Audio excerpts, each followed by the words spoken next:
W.F. Howes presents an unabridged recording of Mistletoe Miracles by Jodi Thomas, narrated by Julia Gibson. Chapter 1. Maverick Ranch, Texas. Griffin's Problem. Looking at his two brothers was like staring at one of those paintings with hidden figures masked in the folds of dots. There had to be depth in them, something that made sense, but damned if he could find it.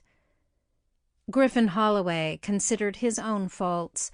Well, his one fault, really. That's all he'd allowed himself in this lifetime. Some people might consider being born Texan a flaw, but he loved his state, and this land that generations of Holloways had been born to. He cussed, though. Far more than allowed, he figured. His mother had washed out his mouth so many times when he was a kid that he'd grown to like the taste of ivory soap. But his two younger brothers were not nearly as disciplined. If they had to carry all their shortcomings in a sack, they'd both be permanently bent over. Holloway men might all top 6 feet, and they were reasonably good-looking, but Griffin wasn't sure any, including him, could claim to be long on brains. Cooper, the youngest at 23, was lanky and limber as a bungee cord. He thought the ranch was his private playground. Hell, he should have been born free like a coyote or a hawk. As a kid, he hadn't bothered to wear clothes unless their mother made him when she was expecting company.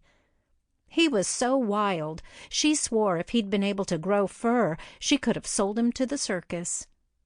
Griffin wasn't sure even today that his little brother wasn't more critter than human. Growing up hadn't changed him much. Right now, Cooper was standing covered in mud in the headquarters great room, and it wasn't even 8 o'clock in the morning. He didn't seem to be paying any attention to the weekly family business discussion, but that was nothing new. He obviously wanted to get the talking over with and head out to roam the land, fishing, hunting, exploring for Aztec gold, doing anything but work. Elliot, the middle brother, tried to look like he was following Griffin's weekly lecture about how broke the ranch would be by Christmas.